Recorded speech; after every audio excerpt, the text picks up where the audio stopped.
We can come back, but the time is gone. I'm running to escape from your love. Don't lie, 'cause I know your heart.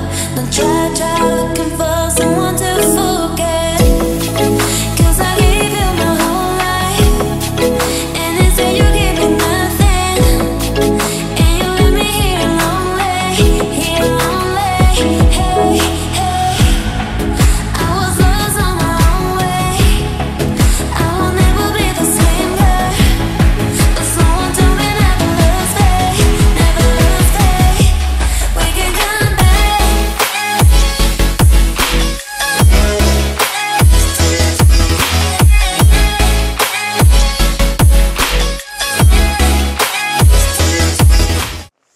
Good morning guys, welcome to another vlog of Caravel Floor Explore. যারা আমাদের চ্যানেলে নতুন তারা please আমাদের চ্যানেলটাকে subscribe করে দাও। আর একটা কথা বলে দিই, খুব ঠান্ডা লাগছে। তো যেরকমটা আমি বলেছিলাম, কালকে রাতে আমরা ঘুমিয়ে পড়েছিলাম, কারণ মানে আমরা আর উঠতে পারিনি কালকে দুপুরের দিকটায়। তো সেটার জন্য আমরা কালকে যেটাতে আমাদের সানসেট পয়েন্ট ছিল সেটা আমরা মিস করে গেছি। তো চলো গাইজ, আজকে আমরা সকাল সকাল উঠে পড়েছি, দেখা যাক সেই পয়েন্টটা কেমন। সো আমাদের ড্রোনও হয়ে গেছে ফুল চার্জ, দেখাচ্ছি আমি ড্রোন ভিউ কীরকম আসে ওখানে। আর প্রচন্ড ঠান্ডা, মানে আমরা পারছি না দাঁড়াতে, বহু হাত পা যেন জায়গায় ছোট ছোট অল্প অল্প না এরকম বরফের ইয়ে বরফের পড়ে আছে। কণা পড়ে আছে, ঠিক আছে? মানে ওরকম যে তুমি লেয়ার পাবে সেটা নয়, বাট ওই অল্প অল্প জাস্ট গুঁড়ো গুঁড়ো বরফ হয়ে আছে। তো চলো আমরা এখন তাড়াতাড়ি দেরি না করে বেরিয়ে পড়ি, কারণ এই পয়েন্টটায় কিন্তু অলরেডি সানরাইজ হয়ে গেছে, বাট ক্লাউডসগুলো আমরা দেখি ওর নিচে আছে কিনা। চলো আমরা একটুখানি ওই পয়েন্টটাকে আগে ফার্স্ট চেক আউট করি। তো গাইজ বেরিয়ে পড়েছি আমরা, প্রচণ্ড ঠান্ডা।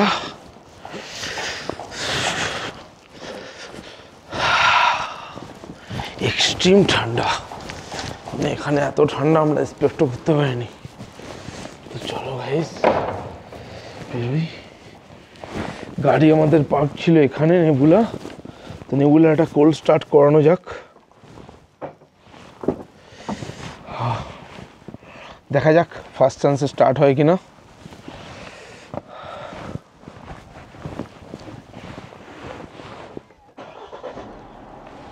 ফার্স্ট চান্সে স্টার্ট,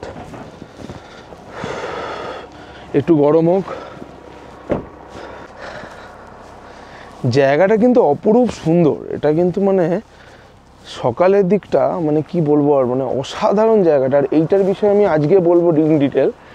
M3K এটা কিন্তু এর নাম, মানে হোমস্টের নাম। তো এর ডিটেলসটা আমি কিন্তু দেবো, সঙ্গে ওদের একটা ছোট আমরা মানে ডকুমেন্টারি টাইপও করব।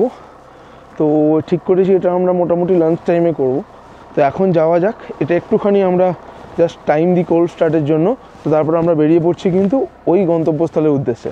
তো চলো, আমরা এখন যাচ্ছি ওয়ারিলাং ভিউ পয়েন্টে, যেখান থেকে আমরা অ্যাকচুয়ালি সানরাইজটা দেখার কথা ছিল আমাদের, বাট আমরা লেট হয়ে গেছি, অ্যাজ ইউজুয়াল ঘুম ভাঙেনি, তার ফলে সানরাইজ তো হয়ে গেছে, কিন্তু এখনও মেঘের মধ্যে, মানে মেঘের ওপরে আমরা দাঁড়িয়ে থাকবো। এই যে ভিউটা, এটা স্টিল নাও এখনও আছে, আমরা দূর থেকে দেখতে পাচ্ছি মেঘটা, এই দেখো মেঘগুলো নিচে আর আমরা উপরে। রাইট, সামনেটা একবার দেখো, সামনেটা দেখো,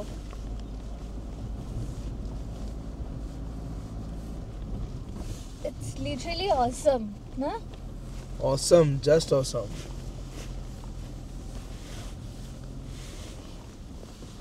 এটা আমাদের ওখানে কিন্তু এত সুন্দর ভিউ কিন্তু থাকে না ইন জেনারেল, এত সুন্দর ভিউ লাগছে না, প্রচন্ড সুন্দর লাগছে এখানেই এটা। এবারে ভিউ পয়েন্টে গিয়ে তো অবভিয়াসলি আরও ভাল লাগবে দেখতে। আর ভিউ পয়েন্টটা অ্যাকচুয়ালি এত সুন্দর, 3-4টে স্টেপে ভিউ পয়েন্টে উঠতে হয়। আমরা ফার্স্টে একদম হাইস্টটাতে উঠবো এবং তারপরে ধীরে ধীরে নামার আছে, যদি সম্ভব হয় একটু হয়তো নামবো নিচের দিকটায়, দেখা যাক কি হয়। তো এই সমস্ত জায়গা তোমরা এসো, মানে এইগুলো সত্যি, মানে এগুলো মুখে বলে না এক্সপ্লেন করা যাবে না, এত সুন্দর জায়গা এটা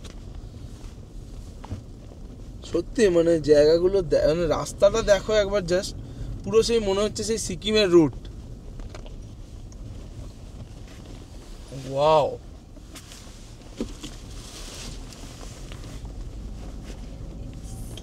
Literally awesome. পাহাড়ের পুরো কোলে সুন্দর কুয়াশা, মানে মেঘের একটা আস্তরণ, তার মধ্যে আবার রোদের এক ফালি রোদও এসছে ওই সাইড থেকে। এটা দেখার মতো, মানে এটা না এসে এক্সপ্লোর করলে তোমরা বুঝতে পারবে না এত সুন্দর। তবে হ্যাঁ, এখানে এলে আমি এটাই বলবো যে একটু প্ল্যান করে আগে থেকে এসো, কারণ এখানে কিন্তু যেহেতু একদমই অফবিট, তো একটু নিজেদের দেখো, আমরা যেমন গাড়ি নিয়ে এসেছি, আমাদের চিন্তা নেই যে কিছু না হোক আমরা গাড়িতেই শুয়ে পড়বো, কিন্তু এরকম তো তোমাদের সাথে হবে না। প্লাস এখানে ট্যাক্সি ড্রাইভাররা কিন্তু অত এই দিকটা চেনেও না বা আসতে চায় না, মানে শিলং বা চেরাপুঞ্জির দিকে যতটা ওরা যেতে কমফোর্টেবল, ওরা অতটাও কমফোর্টেবল নয় কিন্তু এই দিকটায় আসতে। হ্যাঁ, তো এটা কিন্তু তোমরা মানে মাথায় রেখো যে যদি তোমাদের এই সাইডটা মানে এই সাউথ ওয়েস্ট খাসি হিলসে তোমাদের আসতে হয়, সেক্ষেত্রে কিন্তু একটু আগে থেকে প্ল্যান আউট করতে হবে, নাহলে কিন্তু তোমরা পাবে না। প্রপারলি প্ল্যান করে আসতে হবে, তোমরা এরকম উটুং পুটুং বেরিয়ে পড়তে পারবে না আমাদের মতো। একদমই ঠিক। আমরা ওয়ারিলাং ভিউ পয়েন্টে এসে গেছি, আর এই হচ্ছে আমাদের নেবুলা দাঁড়িয়ে আছে মেঘের মধ্যে, আর সায়ন্তন অলরেডি উঠছে। এইটা হচ্ছে ওয়ারিলাং ভিউ পয়েন্টে ওঠার রাস্তা, যদিও মেন গেট হচ্ছে এইটাই যে দূরে দেখতে পাচ্ছ, এইটা হচ্ছে মেন গেটটা, এটা এখন বন্ধ, এটা 10টার সময় খুলবে। চলো আমিও উঠি সিঁড়ি দিয়ে, দেখি কীরকম ভিউ দেখা যাচ্ছে। সায়ন্তন কিন্তু অনেকটা ওপরে উঠে গেছে, চারদিকটা একবার দেখো, ওই নিচে নেবুলা। বর্ষাকালে না এই ঘাসগুলোই হলদে থাকে না, পুরো সবুজ হয়ে যায়, তখন দেখতে আরো ভালো লাগে।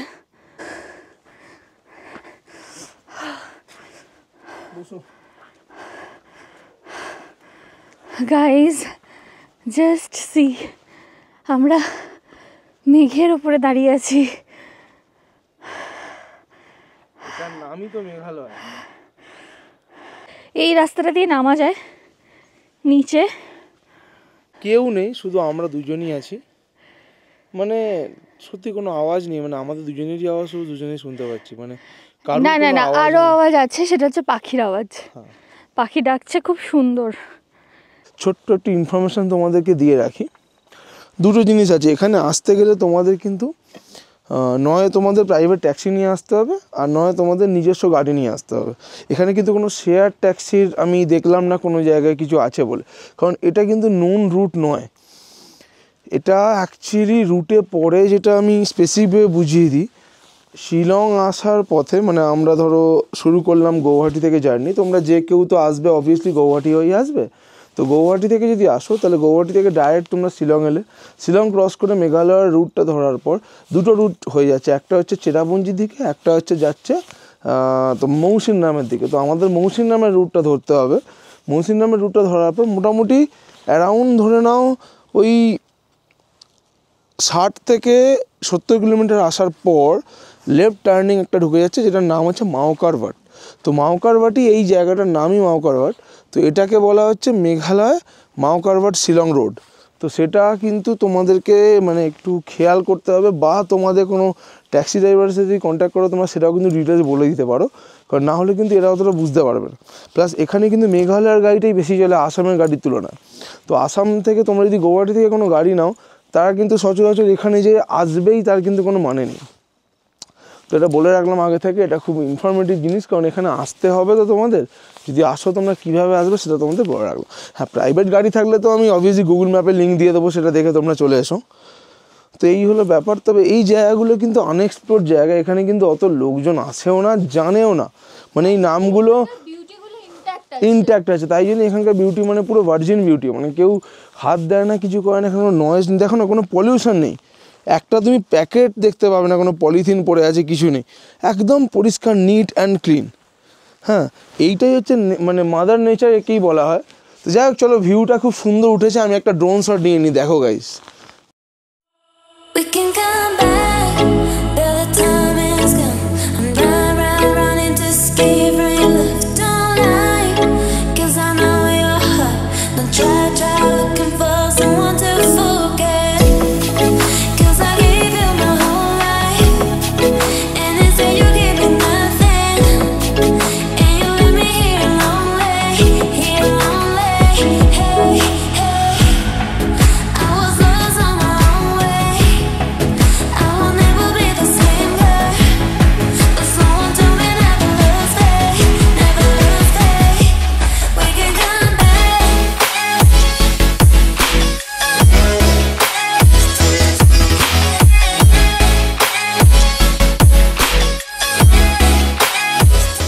আমাদের এখন মোটামুটি ড্রোন ফুটেজ নেওয়া হয়ে গেছে। এখন আমরা যাচ্ছি হচ্ছে ব্রেকফাস্ট খেতে। ব্রেকফাস্ট হয়ে গেছে বলে আমাদের হোমস্টে থেকে ফোন করেছিল আমাদের যে ব্রেকফাস্ট হয়ে গেছে, আপনারা এসে খেয়ে নিন। আর আজকে হচ্ছে আমরা ইয়েও করব, লাঞ্চও এখান থেকেই করে বেরোবো, কারণ এদের লাঞ্চটা এত সুন্দর। হ্যাঁ, কালকে খেয়েছিলাম না, এদের মানে এই যে সারাদিন খেয়েছি কোনো অস্বস্তি হচ্ছে না, এত সুন্দর খাবার, একদম লাইট খাওয়ার। হ্যাঁ মানে বাঙালিদের সাধারণত খাওয়া দাওয়া নিয়ে তো একটা অসুবিধা থাকেই, তো এখানে কিন্তু সেই সব নিয়ে কোনো টেনশন নেই। ছোট থেকে বয়স্ক সবাই আসুক, তাদের খাবার এত সুন্দর লাইট খাবার এরা বানায় যে সবারই হজম হয়ে যাবে। এক্স্যাক্টলি। আর আরেকটা জিনিস সেটা হচ্ছে আমি এদের এখানে এত সুন্দর সুন্দর দেশি চিকেন দেখে লোভ সামলাতে না পেরে একটা গোটা দেশি চিকেন কিনে ফেলেছি, আবার তাও মোরগ। হ্যাঁ, বড় মোরগ কিনে ফেলেছি। শুনলাম কাটার পর নাকি 2.5 কেজি হয়েছে। হ্যাঁ মানে রীতিমতন স্বাস্থ্যবান মোরগ। ওকে ওর মাঠে চড়ছিল, ওকে দেখে আমার এতই লোভ হয়েছে যে টার্গেট করে আর কি কালকে আমরা নিলাম যে একেই আমার চাই। যাই হোক, আমার এখন সেটা হোমস্টের ফ্রিজে রাখা আছে, ওটা আমরা ফেরার সময় আমরা নিয়ে ফিরবো। ওটার একটা রেসিপি তো আমি দেবই দেবো। আমার তো ইচ্ছা আছে মাটির হাঁড়িতে রান্না করার, জানি না আমি ওটা করতে পারবো কিনা, বাট প্রেশার কুকারে তো ডেফিনেটলি করব। আর ওই রেসিপিটা আমি দেবো তোমাদের এখানে। তো লাঞ্চ টাইমে আমি ওদের ছোট একটা ইন্টারভিউ নেবো, যেখানে আমি ওদেরকে জিজ্ঞেস করবো এটা যে ওরা হোমস্টে কী করে চালায়, অ্যান্ড অবভিয়াসলি ওদের মানে লাইফস্টাইলটা সম্পর্কে আমরা একটু জানবো, আর তোমাদেরকেও একটু দেখাবো ওটা, কারণ এটা তোমাদেরও জানা উচিত যে কত সুন্দরভাবে এরা চালায় আর কীরকম প্রবলেমের মধ্যে দিয়ে এটা পেরোয় সেটাও আমি জানি। তো হ্যাঁ, আর এই ইনফরমেশানগুলো দেবো যেখানে হোমস্টে কত করে রেন্ট, কীরকম কী খরচা, তোমরা এলে পার ডে ওয়াইজ খাওয়া দাওয়া নিয়ে কি খাওয়া দাওয়া ছাড়া সমস্ত ইনফরমেশান আমি এই ভিডিওটায় দেবো। তো শেষ পর্যন্ত কিন্তু এটাকে দেখো। হ্যাঁ, হ্যালো, আমাদের ব্রেকফাস্ট এসে গেছে। এই দেখো গরম গরম ময়দার লুচি, মানে ময়দার লুচি ওয়েস্ট বেঙ্গলের বাইরে এটা কল্পনা করা যায় না। ফুলকো দেখো দেখো ফুলকো লুচি একদম। আরো দিয়েছে আমাদের, কত খাবো। আর তার সাথে ঘুগনির ডাল, ইয়ামি পুরো। গাইজ, এই ব্রেকফাস্টগুলো কিন্তু আমরা সত্যি ওখানে মিস করি, ঠিক আছে? গৌহাটিতে কিন্তু কোথাও মানে আমরা যেখানেই যাই না কেন এই আটার পুরি খেয়ে খেয়ে না, মানে তো এই ময়দার পুরি কিন্তু বাঙালি ক্রাশ। ওকে, মানে যেটাকে আমরা লুচি বলি, হ্যাঁ একদম পাতি বাংলা ভাষায় লুচি ঘুগনি খাচ্ছি, তাও আবার কোথায়? মেঘালয়ের একটা অড জায়গায় এসে একটা মানে অফবিট প্লেসে যেখানে কেউ করতে হয়নি সেখানে খাচ্ছি। এসো এসো প্লিজ, চলে এসো, আর দেরি করো না, তাড়াতাড়ি ছুটি নাও, জলদি চলে এসো। আর যদি তোমরা সত্যিই ঘুরতে চাও মেঘালয় অফবিট জায়গায়, তোমরা আমাকেও কন্ট্যাক্ট করতে পারো, মানে আমিও কিন্তু তোমাদের রুট প্ল্যান বানিয়ে দিতে পারি, সেটা নিয়ে কোনো প্রবলেম নেই। বাট প্ল্যান করো, যারা যারা অফবিট ভালোবাসো তাদের জন্য মানে এটা হেভেন, ট্রুলি হেভেন। মানে আজকে সকালে তো আমি দেখালামই কি জায়গাটা, মানে আমরা যেখানে এসেছি, প্লাস এর সাথে যদি এরকম ব্রেকফাস্ট হয় ভাবো তো একবার কীরকম জমে যায়। তো যাই হোক, তো চলো আমরা একটু খেয়ে নিই, খেয়ে নিয়ে তারপর আমরা একটু বেরোবো। আমরা লোকাল আরও কিছু পয়েন্ট আছে সেগুলো দেখে আমি এখানেই লাঞ্চ করবো। আমরা লাঞ্চ টাইমে কিন্তু এদের সাথে আমাদের একটা ইন্টারাকশান হবে, সেটা কিন্তু অবশ্যই তোমরা দেখো। তো ভিডিও শেষ পর্যন্ত কিন্তু যদি দেখো, এই ভিডিওটা খুব ইনফরমেটিভ হবে। চলো এনজয় করি এই লুচি।